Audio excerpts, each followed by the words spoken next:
Fi8re Ice podcast, man, and it's certain moments that you have when you do these things, and I think it's more the moment.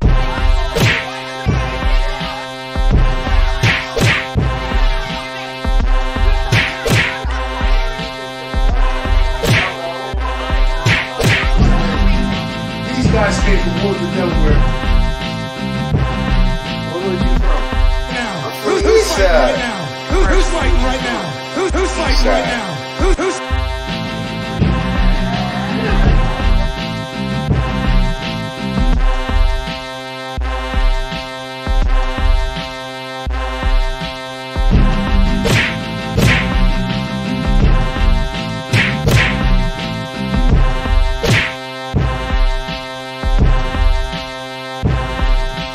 Let me see him.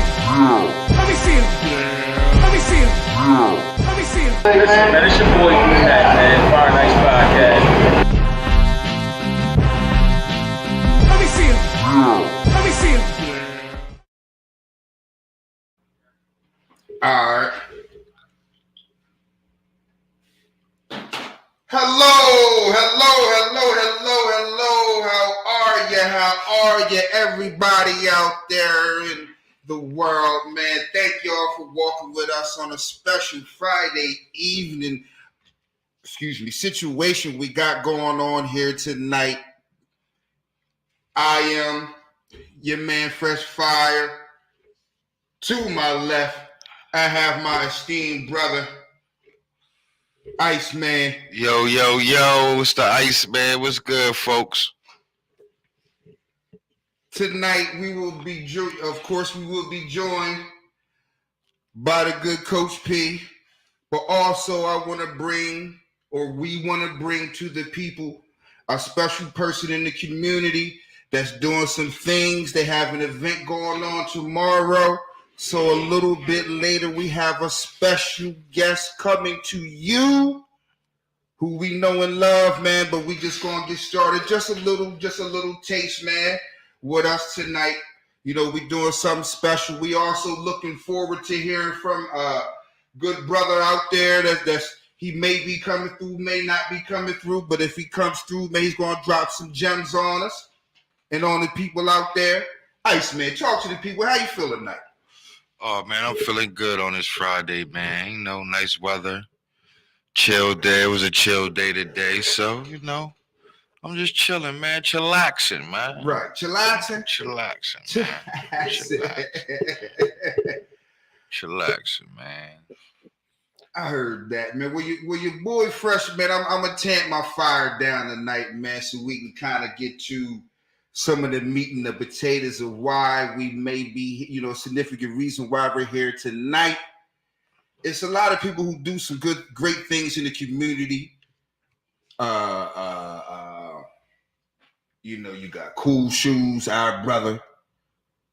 You know, you got Drew, our brother.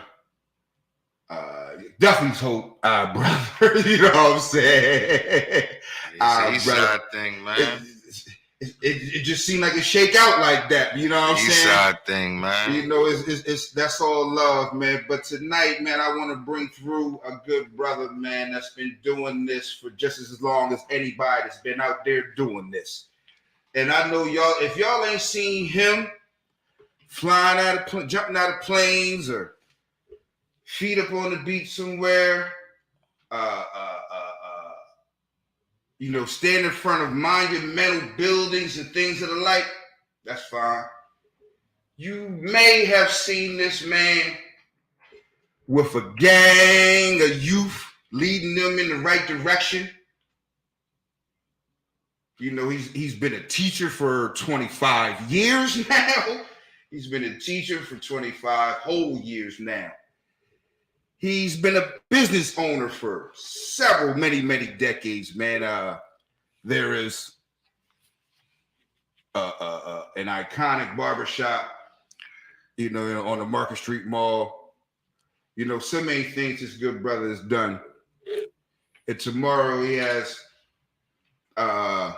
his not first, not second, not third, not fourth, not fifth. I ain't gonna count it all the way up, but 15th, I want to say 15th annual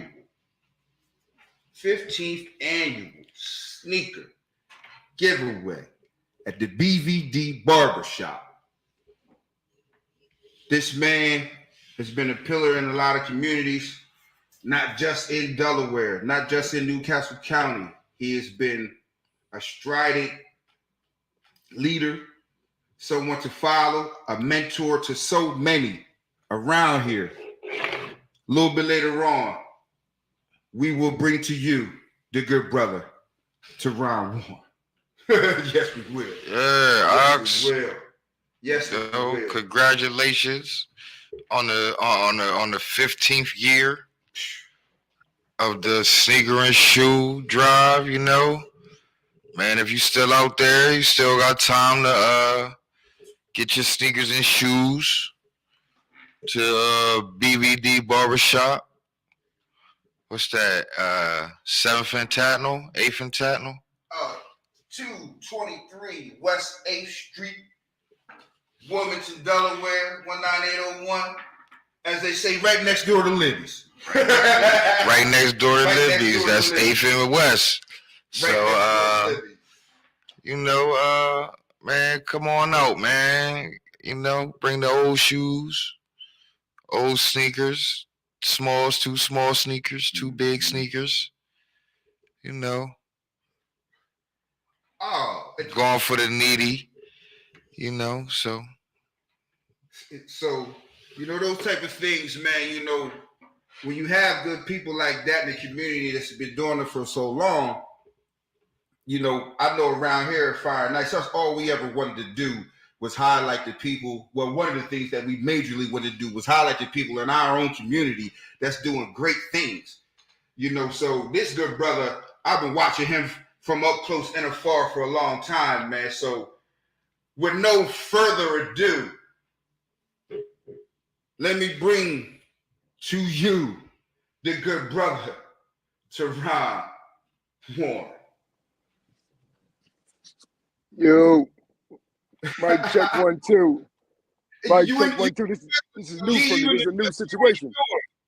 It's a new situation. So give me a minute to make sure I'm on live. We good. Yeah, you can see me. I'm in the car driving, man. I appreciate the introduction. I caught half the introduction, man. That's a hell of an introduction, man.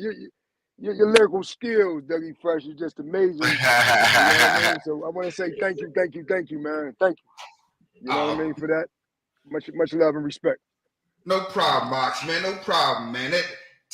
You know me, man. I don't have no problem with giving you your flowers in your face to anybody else, man. I pretty much said the same thing a couple nights ago. But it's easy to say because it's from the heart. Those type of things I've been looking at, for a while in my life, man. Just to bring it all the way back full circle. I kind of just want the people to start out to see what was your first motivation to even start a sneaker drive, OG? That's a heck of a question, man. Good Lord, it's a good question. Let me first acknowledge my grandmom, 846 Kirkwood. You know the building, you know the house very well, right on the corner, you know what I mean, where you came up at Yes, Kirkwood sir. Street.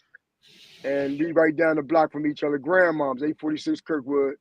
I want to acknowledge her just to kick it all off because she's the one that instilled in me that it's better to give than to receive, and the real need, the real understanding of someone in need.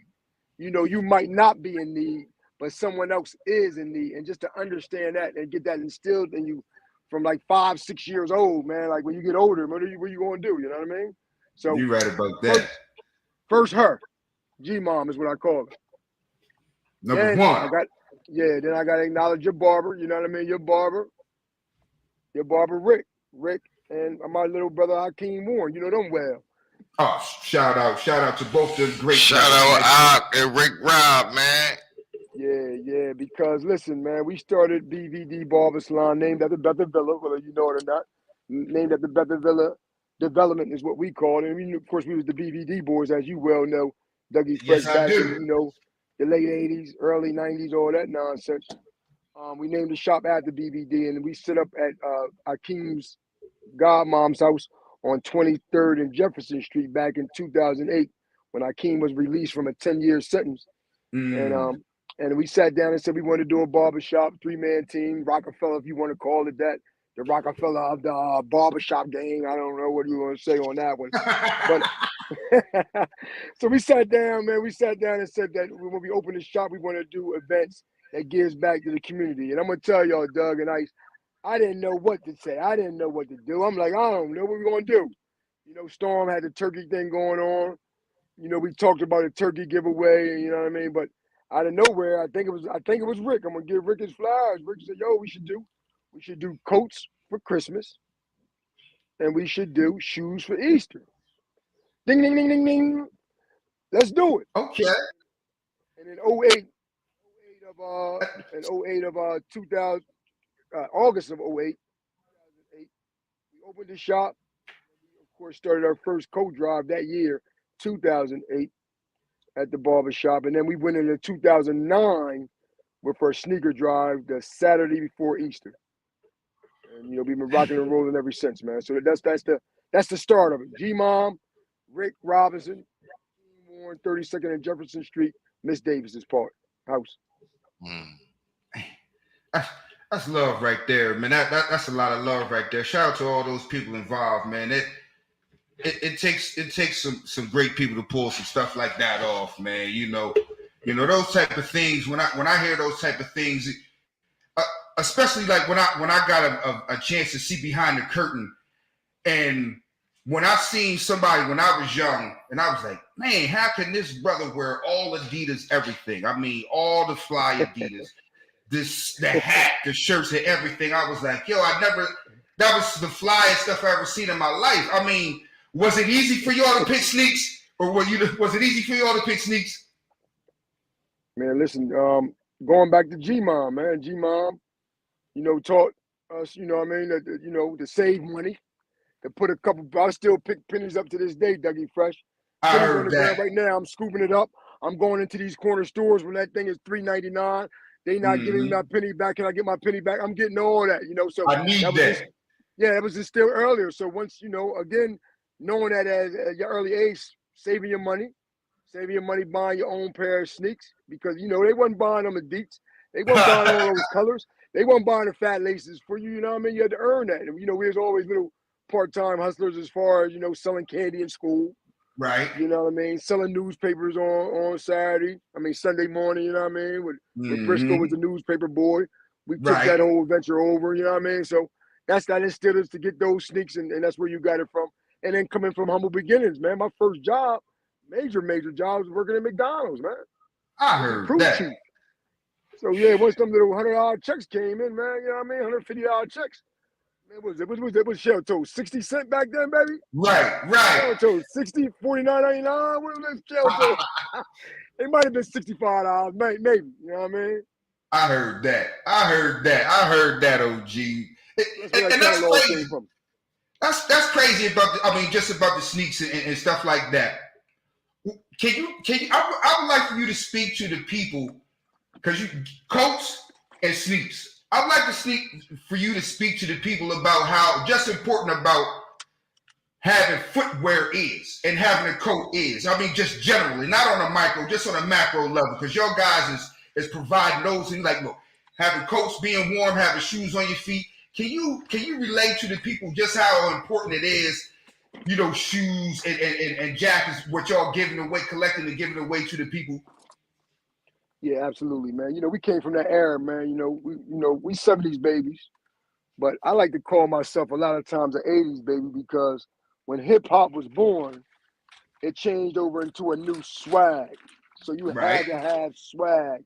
You had to have certain gear on to be, you know what I mean, somebody. You know, you had to have a certain way about yourself. And, you know, we was born right into that, per se, when we became 10 years old, 11 years old, and moved forward. So once we, you know, got that under our belt, once we got that swag put on our belt, you had to have something fresh on. You had to have a fresh sneaker on.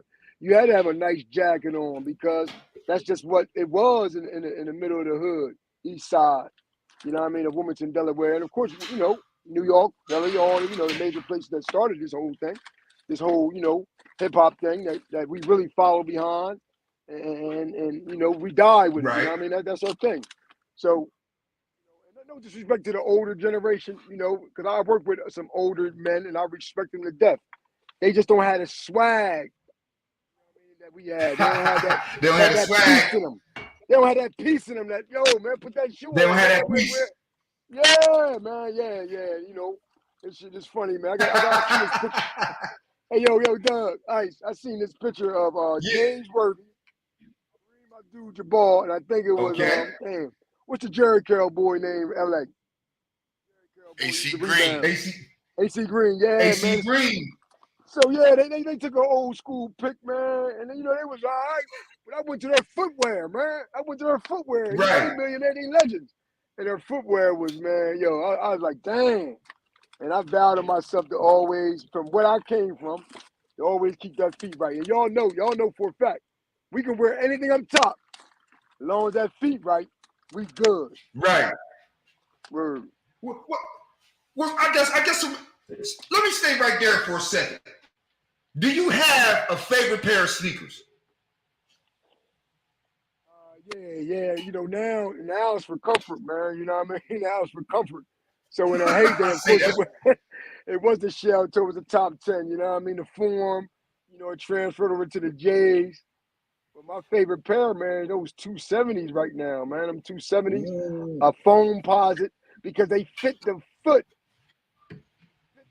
Man. So all those 270s, man, is my favorite pair right now. I got like 10 pair of them drinks, and I throw them on, and it's like you walking on a bubble. I say that's right, man. I say that's right, good brother. Mm-hmm. I was also thinking, I was like, man, you can give away coats, you can give away shoes.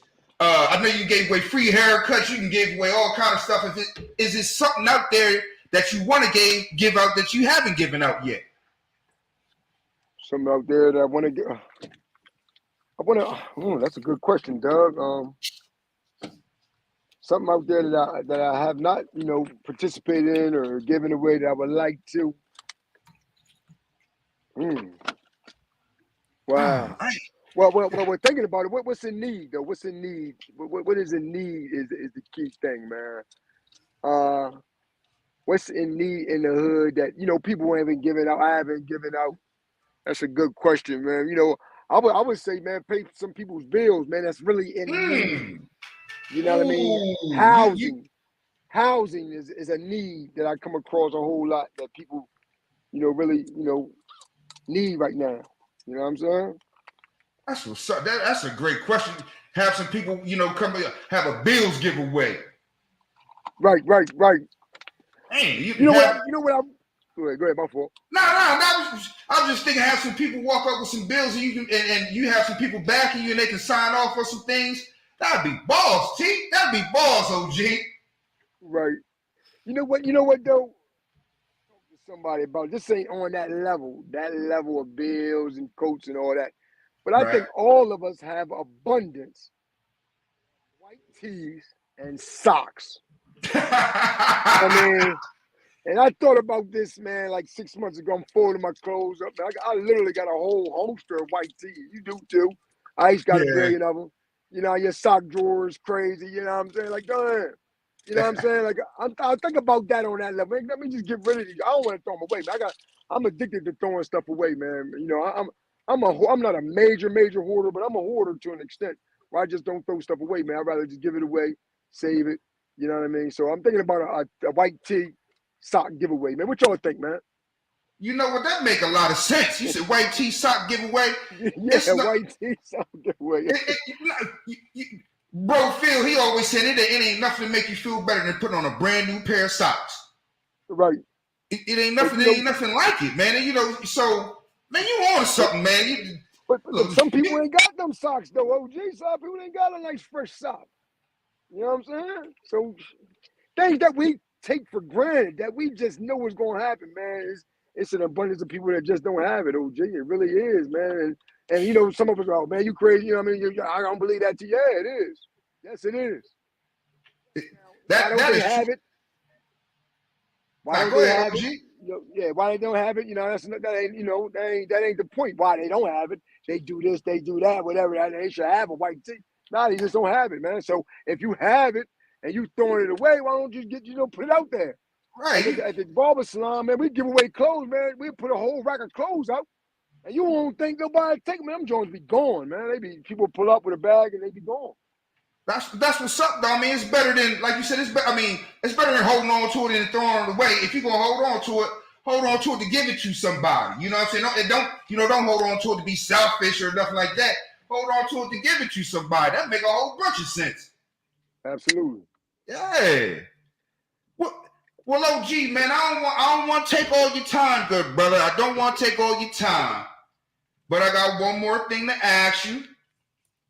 Or before I leave out, I got one more thing to ask you. I just want to know what you would like to say to the people on your behalf for Fi8re BBD Barbershop and the sneaker giveaway tomorrow. What would you like to say? Thank you, man. Appreciate it. Definitely having me on, man. Friday night, you know, it's a busy night, of course, as you see. What I want to say to the people, man, listen, it's our 15th time doing it. You know what I mean? We consistent. God has blessed the barbershop, blessed the neighborhood, number one, blessed me to continue on the legacy that we started back in, 08, 09. I want to say to the people that if you have a shoe, a sneak that you don't need, you don't want, that you have no value for, please bring it down to the barber salon. We've been, moving around, picking up stuff for the most part all day. But please drop it off at the salon. Don't throw it away. If you want to throw it away, won't you do this? Call me and I'll pull up and get them. I might not be able to do it tomorrow because we're going to be, doing a thing. But please, and I tell all my friends this, man, don't throw that away, man. Let me pull up. Put it in the bag. You know what I mean? So that's what I want to say to the audience, to the Fi8re Ice team, to the fans, the whole Facebook unit, please. It's better to give than to receive. And make sure you drop it off at BBD Barber Salon, the hub of actually the west side right now. We're on the west side. We born in the east side, but the hub, we right on the west side, right between Libby's and the old Essex, man. Drop it off at the salon. And thank you so much for your support. Let me say this, Doug. I know we got to go. Doug, listen, this can't go down without the community's help, man. It can't. I'm putting up, my 10, 15, 20 pair when I'm going to bring them all, buying some shoes, over the years. But it's not successful without the support. It's not a one-man team. It's not T1 production, all that. Nah, it's the community, man. It's the hood that makes this possible. We the hub. We there. We host it, but it's the hood's event at the end of the day. There it is. You right about that, OG, man. Well, thank you for coming on, man. Salute you. Like I said, tomorrow, April 8th, right next to Libby's, West 8th Street, 10 to 2, Fi8re 15th annual sneaker giveaway. Shit, who knows? Next time might be socks, t-shirts, drawers. Who knows, man? If you need it, hold on to it. If you need it, hold on, because somebody gonna give it to you, and it might be my man Fi8re. Fi8re, salute. Thank you for your time, good brother. Thank you for your time, and I'll see you tomorrow. My baby, man. Thank you for having me on Ice. Thank you, my brother, man. Y'all hold it down, man. No doubt. Peace. Fi8re Ice for life, baby. My man. Peace. Yeah, you heard him, man. We got any shoes, sneakers, man, everything, you know what I mean? Bring it on down, man. West 8th Street tomorrow, man. Yeah, man. I mean, they've been giving out sneaks, coats. Man, if you need something, get down there. If you got like you said, if you got a whole abundance of stuff, you ain't wearing it, just bring it on down, man. Somebody else can use it. Like they say, one person's trash is another person's treasure. I've been on both ends. So please come on down and give something to somebody. It's all good. It is all good. What time is it from? What From time 10 is it to from? 2. From 10 to 2, Saturday, April 8th, West 8th Street. I'm going to put it back up there for the people. Let's go, people. Come on out, man. Put it back up there. Come on out, man. You ain't doing nothing from 10 to 2. Shoe and sneaker get Listen, this is an excuse to clean the closet out. Clean that whole closet out with all the shoes at the bottom. This is an excuse, man. This is an excuse, man. And you're doing it for a good cause, man. So, let's go, man. Let's go. Yeah. Yeah. So, also, hopefully, I can get another good brother in on us tonight, man. You know, there's been some things going on in the world, man, and Coach had to put me deep. I was like, I don't know what the fuck's going on, man. All these people, this and that. I read me a quick article and shit. I'm like, oh, okay. Might be some people who got some money, you know, besides America. Shit. Everybody got money. Yeah, that's what I'm saying. I don't know, you know, I don't know what's really going on, you know what I'm saying? So I was like, I gotta talk to somebody who knows something about something, man. I gotta talk. Oh, shout out to Grand G. Shout out to Grand Funky. OG Grand G in the building, man. I'm moving. I'm sorry, old Grand G, OJ. I was moving fast. But what's your question? I'll shoot it back to him. He's still watching. He's still tuned in. What's your question, OG? But yeah, man, you know, hopefully I can get my good brother in on us tonight, man. This brother has been championing, you know, a whole lot of independent wealth, whole lot of do for self, a whole lot of group economics. Some even may say Sue system, that type of thing. Definitely, you know, this good brother has been, you know, definitely championing all of those things, man. I can't front on all of that, man. So hopefully we can get that good brother in a second, man. Hopefully I can get that good brother in.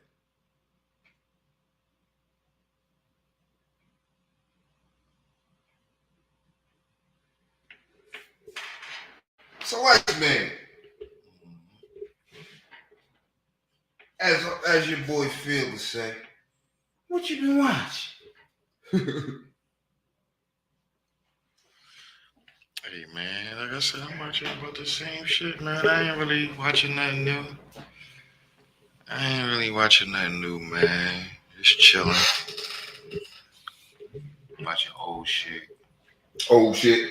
Shit that like I said before, I was watching How to Get Away with Murder. I've been watching that. That's pretty old. You know what I'm saying? That's pretty old. So I'm checking that shit out. But I'll be moving too much. I've been moving too much lately. You know what I mean? So I like, fuck it. I let shit build up. Shit, Yellow Jackets back on. I fuck with Yellow Jackets. You ever heard of that, Yellow Jackets? The broads, right? Yeah, the girls that were stranded in a plane crash. The soccer team, the girls' soccer team. Okay. I did see like some. And they made it back though. Oh, they made it back. Yeah, but it's like they lied, like they was. You know what I mean? Something was out there going on. You know what I mean? They killing. They was, you know what I mean, doing shit you weren't supposed to do, and now they back and grown. Mm-hmm. So shit. You know what I mean? Niggas having mental breakdowns and because of what they was doing out there before they got saved. You know what I mean? That shit alright. But I ain't seen none of the second season yet. I'm gonna check it out. Last night I caught my boy Franklin Saint. I don't don't never watch it on the first night. It's real. It got really real in the field last night. Well, it's only one episode left. Yeah, oh yeah. So it got really real in the field. But it got really real in the field. Yo, you know what I did do though? Yo, I'm just scrolling. I'm just scrolling online and shit, right?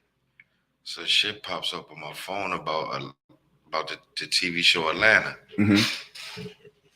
And shit. So, like, yo, all them stories was real stories. Yeah. You know what I'm saying? All of them, they said except like one episode. All of them was tied. Like, yo, but then they was showing the Jones, like the real shit. Like the actual shit. You know what I'm saying? I'm like, yo, because I at the time of me watching, wasn't even thinking, you know what I'm saying, about the stories that I've heard that, you know what I'm saying, I wasn't even thinking like none of that shit. But yeah, I was into that shit. That shit was I was watching that shit last night. There was some shit on YouTube. That motherfucker was swerve shit. All them jaws was hooked to something. And that did you see the red or green? The private detective. I mean, the lady, yeah, the lady. But I never. Yeah, the lady. She said, make sure you keep that part in.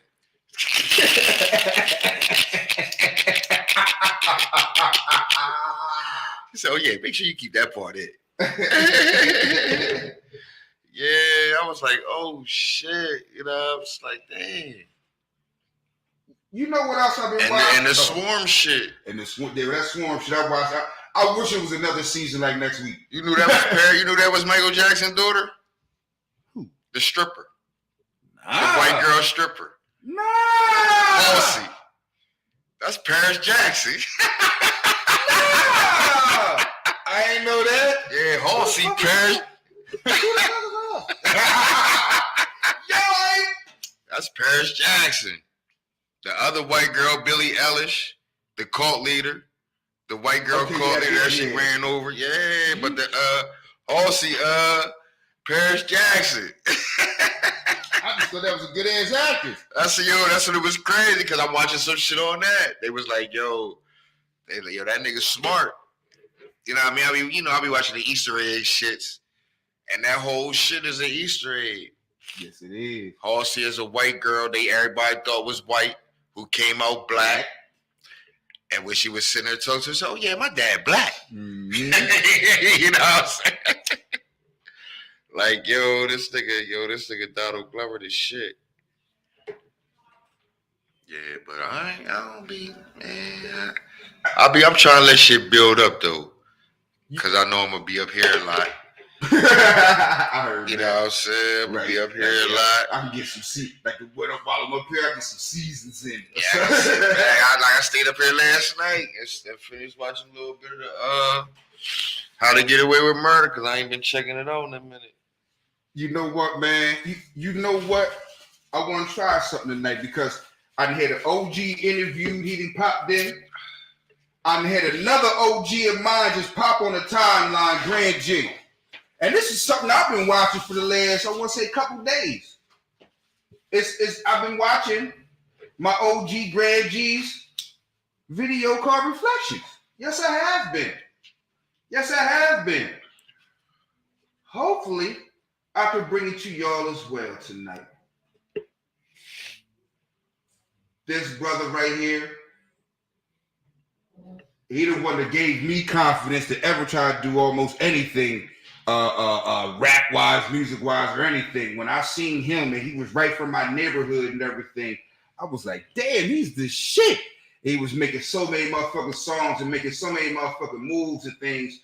I was like, yo, that guy right there, that's my guy right there. So, tonight, man.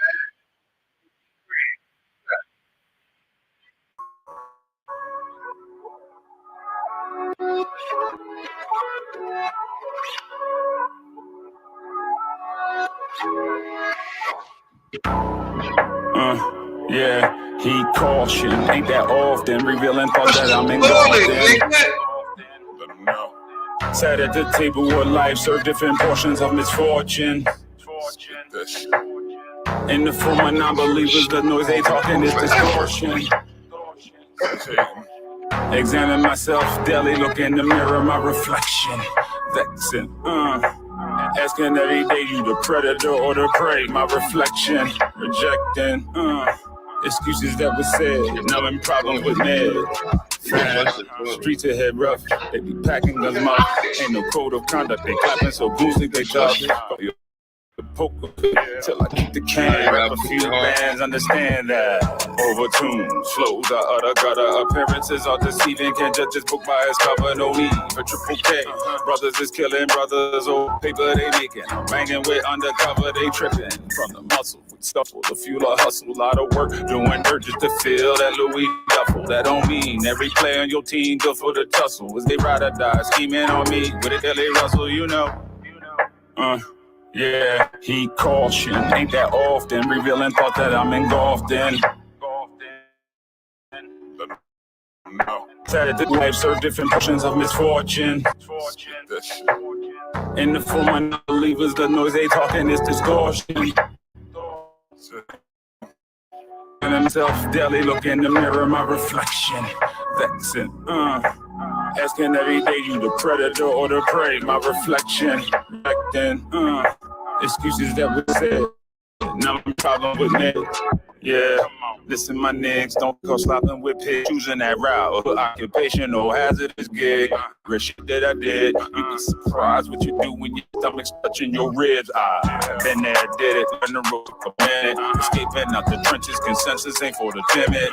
Had drug quarters, pumping my kilo quarters. Kept my swag regular so they don't know I'm giving orders. Used to stay in hot water. Crossing state borders, cocaine transporters for local dealers, package pre-orders. Still to this day, I'm serving, upgraded to a different version. Moving money in stock markets, converting vocals to profit. My reflection, vexing, asking every day, you the predator or the prey. My reflection, rejecting, excuses that were said, numbing problems with meds.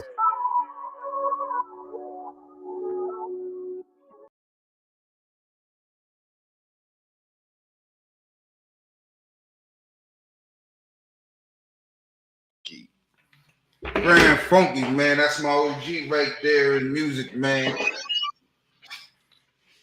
Got babies crying. Holy smokes. I don't know what that was about, but what I guess we ready to see. Okay. And as you can see, out of nowhere, I guess he just came back from Bucharest himself.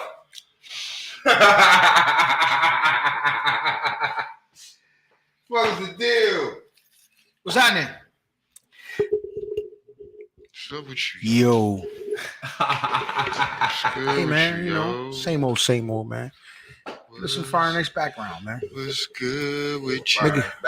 Make it feel like home. Make it feel like something. What's good with Feel you? like something. What's good with you? What's good with you? What's good with you? Here we go. Fight my microphone. Yo, what's happening? What's good with y'all? It's your boy. It's your boing boing. Yeah, no doubt. Look at this Sammy Davis song. It's your boing boing. It's your boy. Yo. No. Give me the hard. Give me the. Yo. Unless now, if you ain't gonna do no switching and all that, that's cool. But give me the hard. Give me the hard background. The brick. Yo, son. You gonna be doing a whole bunch of. All right. Well, yeah. You can go with that. No. That's what we're gonna have to go with. On a normal basis. Yo, son. Which is more conducive to the switcher. Yo, but, son. It's Friday night, late night with the experience. Yo, son. It's your boy just P. had Ox on. Just had Ox on. Miss Ox again. Miss Ox again. Just had Ox on. We might have another OG on. You like, can I get on? Cool. Oh yeah. Yeah, Funky Town. Funky. Yo, that's a nice watch. Is Funky in town or is he via satellite? But you know, via satellite. You know what I'm saying? Via satellite. Let me see if I can hook that up, man. I love reflections. He whispered it. I said Invicta. Oh, that's a pretty nice watch. It's okay. Man. It's peace. Oh, you ain't want the people to know. All right, we don't know. We know that we don't want you to get robbed, man. We It's don't want you to get waterproof. robbed, That's all man. I need to know. It's waterproof. That nigga said, yo, fresh. That nigga said, It's waterproof. what? He said, Yeah, we'll watch motherfuckers know this ain't no real shit. You know what I mean? It's waterproof. It's water resistant. That's all that matters. It's water resistant. That's gonna get robbed, man. That motherfucker is lame. Rob me for this shit. Shit, they come with cases and everything. Case more than a watch. I know. I know. Case more than a watch, man. The case more than a watch. Case more than a watch. This shit just look good. Maybe, you know. I don't know. Whatever. You can deep dive in that. Yeah. That's all I care about. You can deep dive. You got a snorkel in this joint. I mean, a snorkel. I could be in Caribbean waters and shit. You can tell exactly when you die. Yeah. In the water. God damn. 5:37. On 3 continents and shit. Right. Damn. Meantime. On 3 continents. Greenwich meantime. Cause I got three different, I got American, and then it's 3 other different, I'm just regular shit, man. How everybody doing, man? Y'all good? I see, man. I see. Chilling, man. Late night with the experience. Hey, man. Chilling. Yeah, late night with the experience. Late night with the experience. Okay, I love it. I love this type thing right here, man. Where the tunes at, man? Give us some smooth mellow. In 2006. Give us some smooth R&B. Smooth R&B. Yeah, that's the smooth. Listen, Tuesday pregame smooth with an H. Smooth. Smooth like that before get real smooth. Yeah. That's the vibe. We don't really do we from hip hop, but we got a different vibe here, man. Real shit. Hey, speaking of which, let me really get in the vibe. Where my shade at, man? Mm-hmm. Cool. Oh no, girl said we can get you in the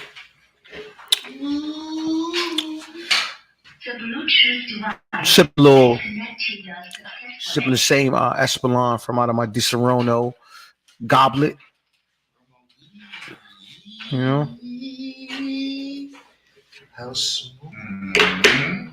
This is the ultimate experience, man. Hanging out with us. We're not doing much, but if you're hanging out, you hang out. Yeah, we chilling. It's a Friday night. It's a no real agenda type, but just existing, chilling, grooving. I'm actually trying to get my OG Grand on here. He's like, let me in. I'm trying to let you in, OG. This is a real late night with the experience. Grand G then ventured out on his own, doing his own thoughts and yeah, his views on things. Shout out to Grand Funky.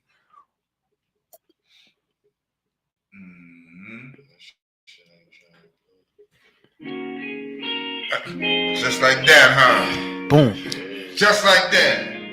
Just like that, I guess.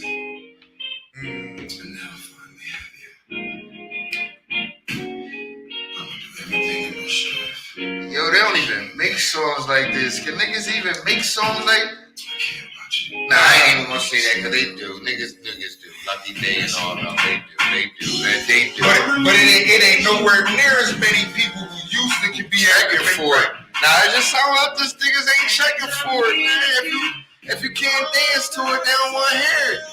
You right there, like, we don't dance slow. I'm like, yo, missing out.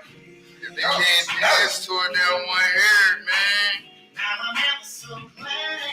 No, man. How you not gonna be time? On something. For the powers that be shut us down, you never know. But while we here, man, fuck it. We don't own the rights to this music. Bruh, we might turn that a whole different way. If I can play OG Grand video. You testing the limits? We going in the mix. Okay. That's all it is then. That's all it is then, man. Cut it then. We don't want to kiss the rhythm. Right. Are you taking requests, Mr. DJ? No, I won't do. Yeah. I'm saying from us around here. I wasn't saying from that. I want to let him rock out, man. Let the car go. Let him take us where we going. Skating, Ellesmere, couple skating. This is it right here. Love this shit. This is it right here.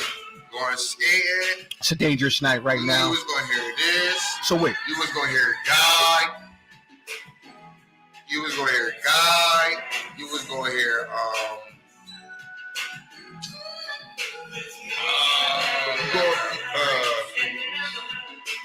you might hear, that's a little bit early. You might hear, you're going to hear Tina Marie. yeah, so Listen, I'm gonna let you know. There's no better feeling. There's no better feeling than Friday night in somebody's mom's basement in the corner under their pipes with somebody's daughter. Oh, you must be talking about Compton. Bumping your head on the motherfucking ceiling. On the underboards. Listen. I think we just got another OG on the line. With somebody, hold on, let me describe it, man. With somebody's daughter, man. Testing the limits of physical contact between two human beings with clothing on. How good can that denim hold up? We about to test that theory up. See if that Wrangler tough. And see, the difference is, nowadays you might got one. How good can that denim hold up over like 3 songs? Because back then you had a nice little stretch, and you had multiple opportunities. Yeah, it wasn't waiting until the end of the night. It was the younger generation missing out on slow dancing, man. Slow dragging, grinding. Yeah. Missing out, man. Or missed out, Yeah. My daughter, I was like, y'all know anything about slow dancing, slow songs? She was like, nah, Dad, we don't dance slow. I was like, but see, that's why they be lost. That's why they be lost at their weddings, because they don't know how to slow dance. If you notice, when they got to do the first dance, man, they be kind of lost, man. All they know how to do is, they don't know how to really dance, though. Yeah, they don't really know how to dance. But I digress, man. It's a begone era, man. I'm just saying. All right, man, bring the guy on. Bring the God on. Oh, man. Now this gentleman right here, me and Coach got long history with this gentleman right here. I can remember a day we went to his studio to get a beat. Me, you, and Fi8re. And he said, all right, cool. We talking rapping. He's like, yo, man, all right, cool. I give you the beat. Somebody got to kick a rap. Long story short, man, I kicked the rap. That man said, I think you got something there. I've been fucking trying to rhyme ever since. This man has been in videos, movies, did his own soundtracks and things. My OG from right around the motherfucking way. Please welcome to the Fi8re Ice Experience, Grand G. Oh, what's good, y'all? Y'all crazy. Nah, that don't make. We might be crazy, but that don't make us crazy. Nah, absolutely not. What's going on with you, bro? How you feeling, man? Man, I'm doing good, man. Like, God is good. Health-wise, I'm doing all right. Based on circumstances, but yeah, man. Well, circumstances don't define us, man. We define the circumstances. We take the circumstances and we flip them. You know what I mean? You're a living testimony to that. Yeah, absolutely. Like, it's all about, it's a mindset.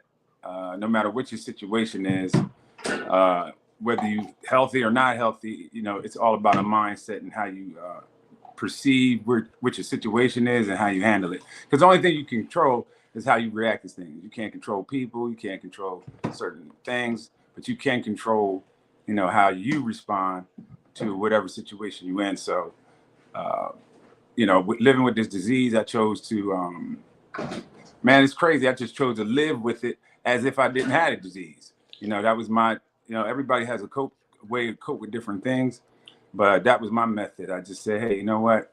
I'm just gonna live my life. So let's go more in depth. Mhm. Let's go more in depth for the people that don't know, and these are for the people that relatively new.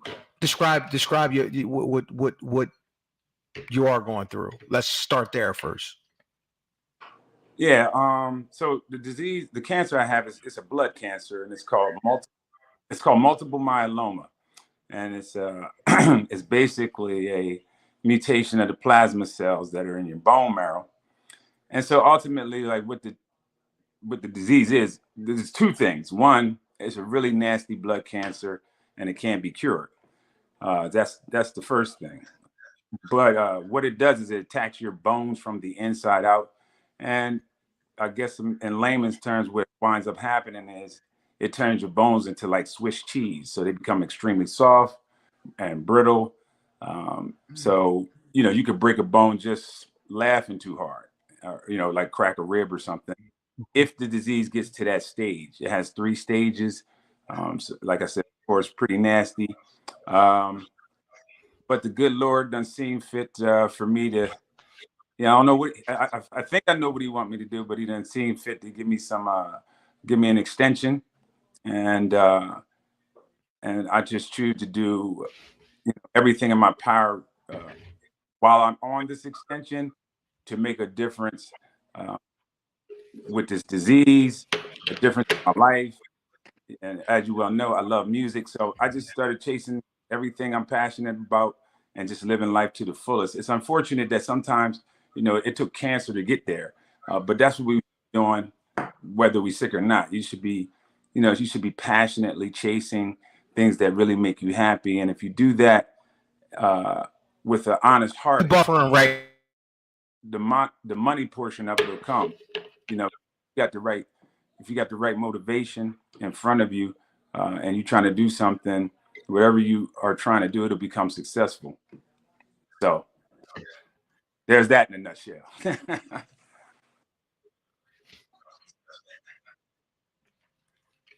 I heard that. I heard that.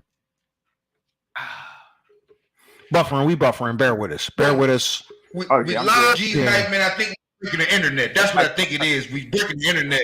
You know, the algorithm is going crazy tonight. You know, it's the live legends. We do live legends, man. The one tick titans. That's right. So that's we bear with it. One of my OGs earlier.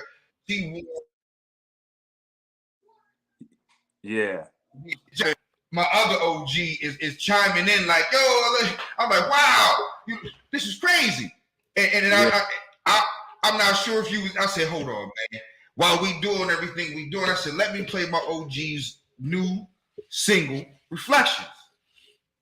Yeah. And I was like, yo, you know, I want to ask you this, OG, man. When did you first start MCing and rapping? Oh, wow. Well, first of all, I want to say, what's up to Fi8re, the whole BVD thing. You know, of course, one of my closest friends was a part of that birth process. And I watched that whole barbershop, that brand grow. And so that question I was trying to ask Fi8re was if somebody wanted to contribute to the drive and they out of state, how can they do that? So, hopefully y'all can pass that question on to him. But as far as rapping, I saw that, OG. Okay, yeah, definitely. That would be. I really appreciate that. Your question is real simple. In 1984, a little nerdy kid. Well, it was probably a couple years prior to that. little nerdy kid, moved to East Side. And you know, it was crazy, you know, East Side and the East Side, you know, the East Side always had swag, you know what I'm saying? Like there were stereotypes that went along with each part of town. And I won't go through all of them.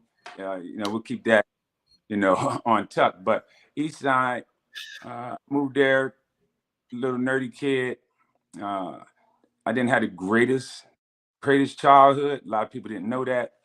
So eventually, I fell in love with computers. You know, I was a nerd. I would say I'm gonna say studious, but definitely was a nerd. And my uncles played instruments, and then one day, you know, I heard hip hop, and I was like, man, it was, you know, PE, Big Daddy Kane, Harris One, the Critical Mind. So it was that era of hip hop, and I started writing really just because I just thought it was so dope, and it was also a way for me to kind of OG, man, OG, my setback, man. Hold on, OG. Hold on, man. The story's too great for it to be broken up like this. Hold on, OG. Let me get this shit straight. Okay. Hold on, OG. Your story's too great for it to be breaking up like this. You know, we work with adversity here. Yeah, man. We live. We do this live, man. But you know, we work with adversity. Hey, man, when people jump us, you know, these type of things happen. But I'm saying, nah, this is my OG. I need this to be clear and concise. Oh yeah, I'm working. The stars have aligned tonight. I need this. I'm with y'all. Right, that's what I'm saying. I need this to be clear and concise. Hold tight, OG. Hold tight. Yeah, you just give me the cue. You just give me the cue.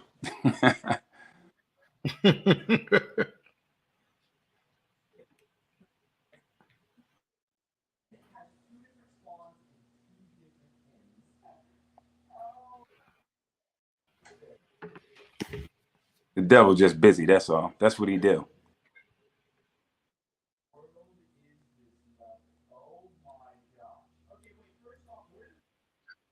Hold tight. Hold tight. Yeah, you know.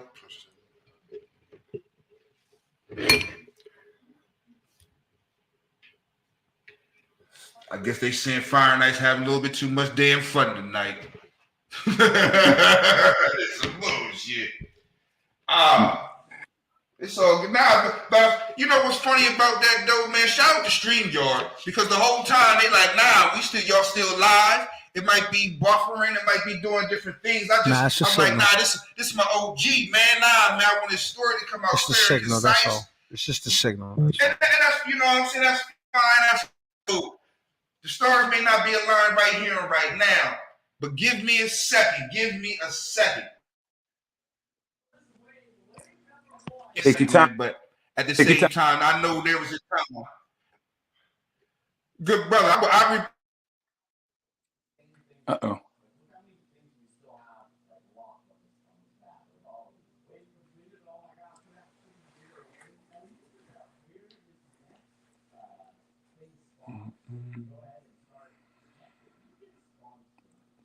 I think I lost you guys because I can't even see you guys. If y'all can still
He might tell me my shit trash. You know what I mean? Oh, man, we see. Okay, maybe we good. Not to mention, mind you, you gotta remember, we had, story I told Grant. but you gotta remember, we had rocked out, we had did the Bancroft breakdancing show, we had did shit, so it wasn't really no thing. It's just we finding ourselves, man, and he stepped up. That's all it was. He fresh stepped up heavily. We wasn't built like that. He was, and it was boom, and he stepped up. Yeah, that's what I'm saying. He stepped up. Yeah. I wasn't leaving there. I'm glad he fucking did. But matter of fact, we didn't even get the beat. Nah, Foggy on your beat. It was a different situation after that. You know what I'm saying? Sort of, kinda. Yeah. You know what I'm saying? Funky. It was like, oh fuck y'all, nothing, you can't get no beat. It was like, can I hear something? You know what I'm saying? For the beat. I'm pretty sure it wasn't fuck y'all. Yeah, that's what I'm saying. No. It was just, all right, nigga, let's get on with it. It was just, all right, let's get on with it. And nah, I'm good. Yeah, I'm good. I think. And Fresh was like, well, god damn, you bitches. You niggas is whack. All right, let me go. All right, and that's what it was. It was like that. I don't know if you remember it like that. No, I don't think it went out like that at all. Do you even remember it? Yeah, I remember it, but it definitely wasn't that. I can tell you that for sure. That's how it went in my mind. Oh my goodness. Oh, that's how it went in my mind. Shit. Oh, listen, the most well-laid raps was the shit just started sounding like mush in my head. But tell us how it went. Yeah, tell us how it went according to you, because you know. No, I don't think it went like that at all. I never had that. I never really had that type of personality anyway. But I definitely would have told somebody, "Yo, hey, you might want to." I might have given some information, but just to say you wag, I wouldn't do that. So I know I didn't do that. I didn't even know you didn't get the beat. It's all perspective. Right, exactly. He didn't even give y'all a chance to say he wag. Yeah. I ain't shoot my shot, man. Nah, but I really once for starters, you brothers, we go extremely way back. So first of all, I want to give you guys your flowers for your due diligence on and you staying committed to what y'all love to do. You know what I'm saying? So I wanted to make sure everybody knows that you guys have been doing this for a minute now, and then doing it consistently every single week, and even more so 2-3 episodes a week sometimes. So I love that. I'm kind of a undercover follower. You know what I'm saying? Like, I try to let people do their thing, but I keep tabs on people that I really got a connection with. So I keep tabs on all of you guys individually, and then of course this Fi8re Ice Experience in general. So just wanted to make sure I said that. Salute. But yeah, I don't know how, man. We appreciate that, man. We appreciate that. Oh yeah, absolutely. So yeah, I'm gonna just jump into that story and just knock that off real quick. It was, like I said, it was 1984. I came on East Side in like 2 years prior to that. And then I started writing to kind of escape my reality. But like I said, I was nerdy, so my rhymes were at that time frame, somebody might say just had a lot of big words in it.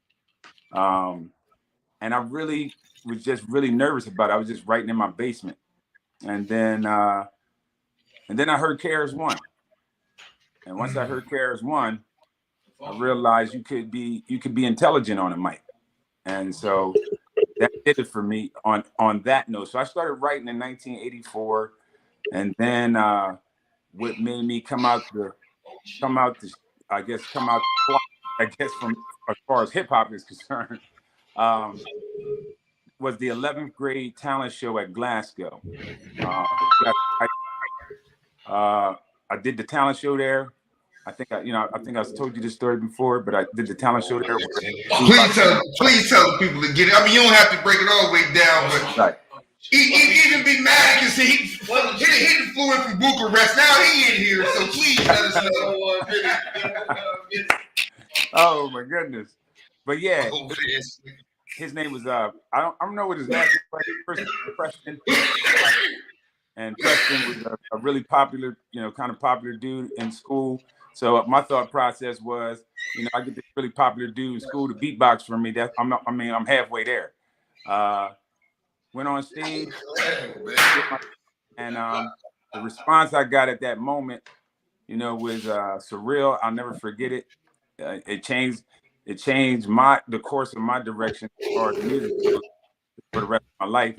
And so yeah, that's how it all began for me. And I got inspired to write because of life, and then I got comfortable doing it in front of people because of the talent show at Glasgow High. That's what's up, man. That's what's up, OG, man. For me, I'm not gonna lie. Like I said, I heard it before, but when the first time I heard it, man, it was still fascinating. I'm like, the person I kind of always looked at, especially because you were so close and always put you in such a high.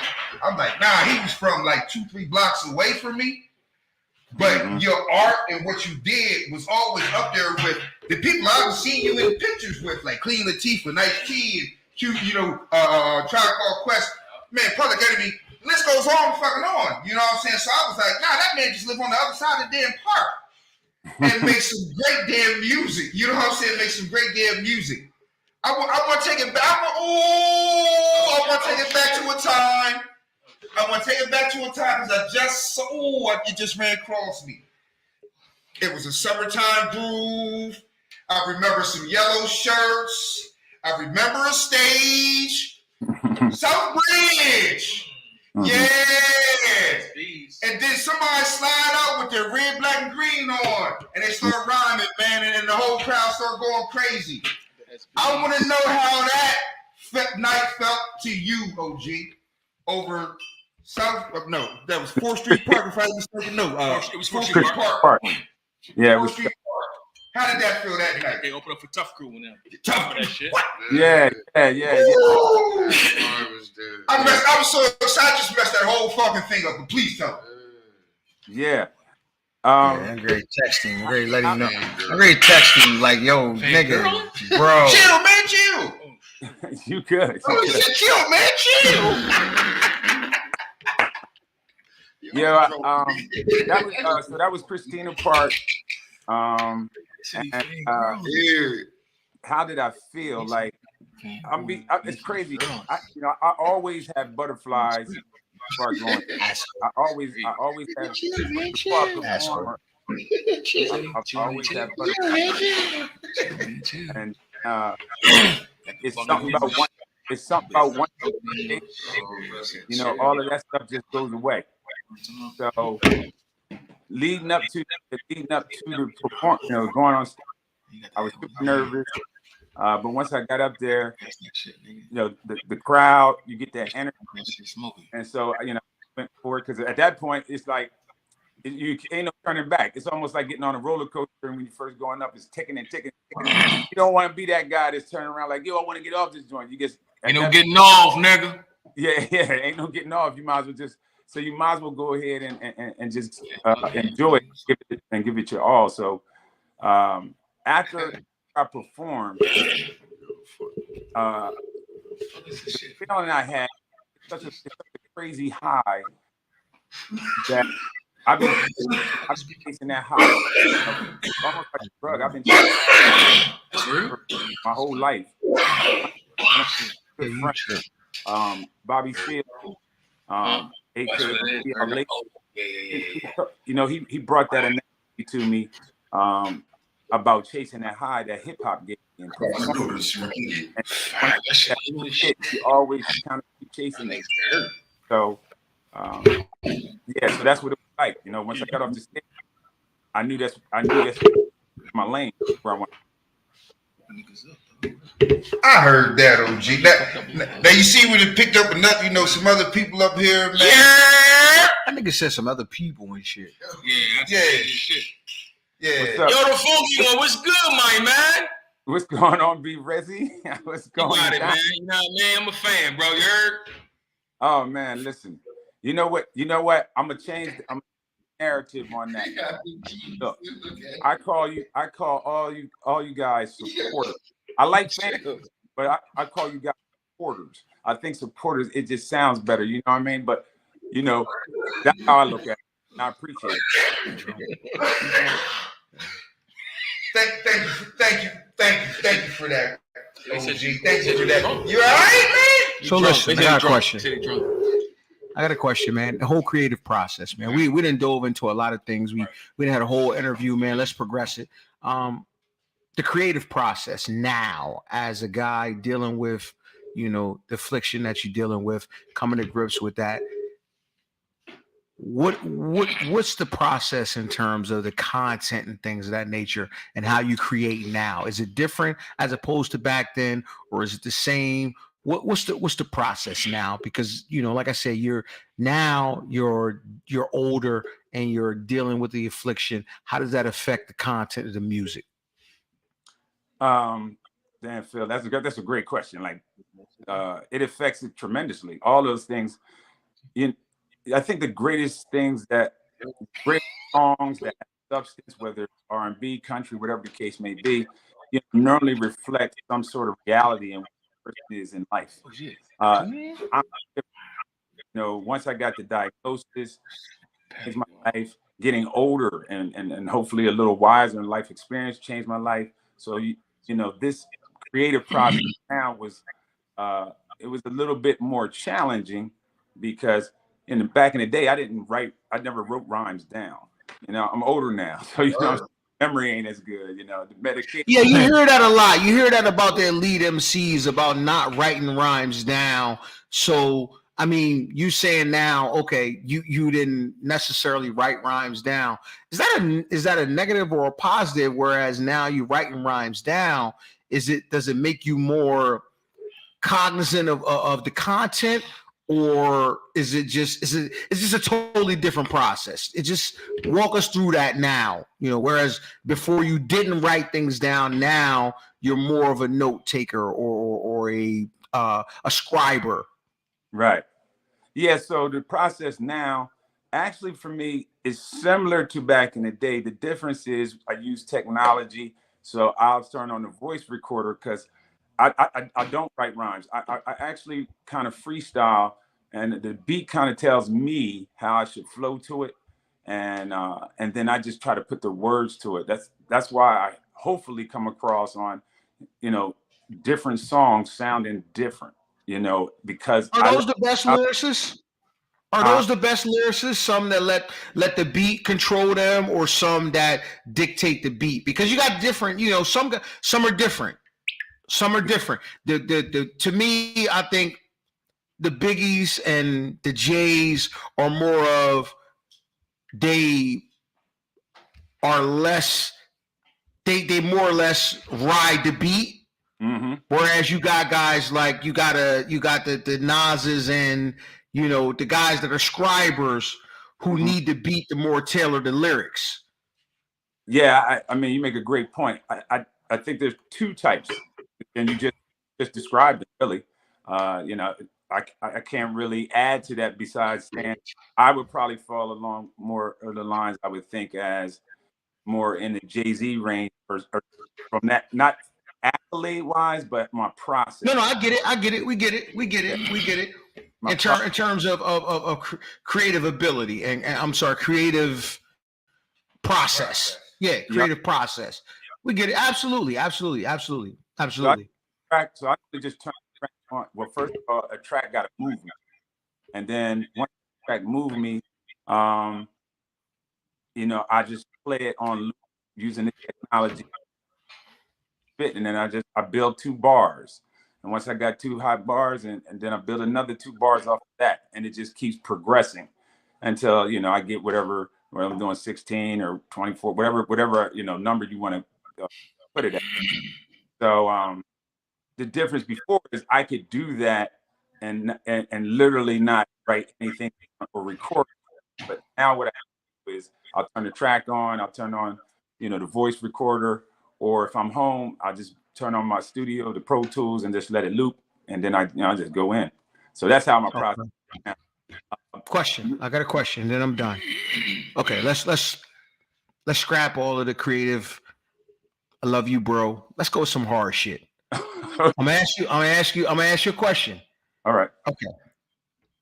In our culture, right? It's dominated by our particular, melanin. Let's just get to it. Eminem, where is he? How do you feel about him? Eminem is, as far as I'm concerned, first of all, he's. I mean, that's the. Got to give these guys props for different reasons. I'll start with number one. I can appreciate when a person is rapping or spitting bars about things that are realistic in their world. Eminem never said he was pushing past. Talked about we don't the hood. He'll bring the hood to us. Music. That's what Eminem did. The stigma of white America, or quote unquote trailer park life. He brought that to the forefront, and I got to respect him for doing that. But it's not a respect of him staying true to himself. I mean, the dude can spit. So where I throw him at in top 5 or top 10, I can tell you this: he's high up there for sure. And that's my personal opinion. Eminem is definitely what I consider.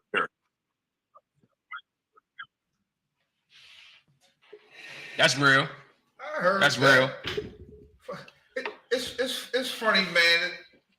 How do you what? I saw you put something up today from the Beastie Boys. You put up "No Sleep Till." Nobody knew Brooklyn. You feel what I'm saying? Eminem, we're familiar with Third Base. I want to just get general. I heard some MCs and people inside of hip hop. I just want to get your general thoughts on what some of the gatekeepers say about white people being guests in hip hop. Do you have people that guess in hip hop or? Yeah, so it's hip hop is this, it's a beautiful thing, the culture and how it was birthed. But it's hard for me to be alienating folks because talent is talent. You know what I mean? If you got skills, I don't care if you purple. If you hot, I got to give you your props. So you have to understand. As far as I'm concerned, you have to put things in like Phil said, it's all about perspective.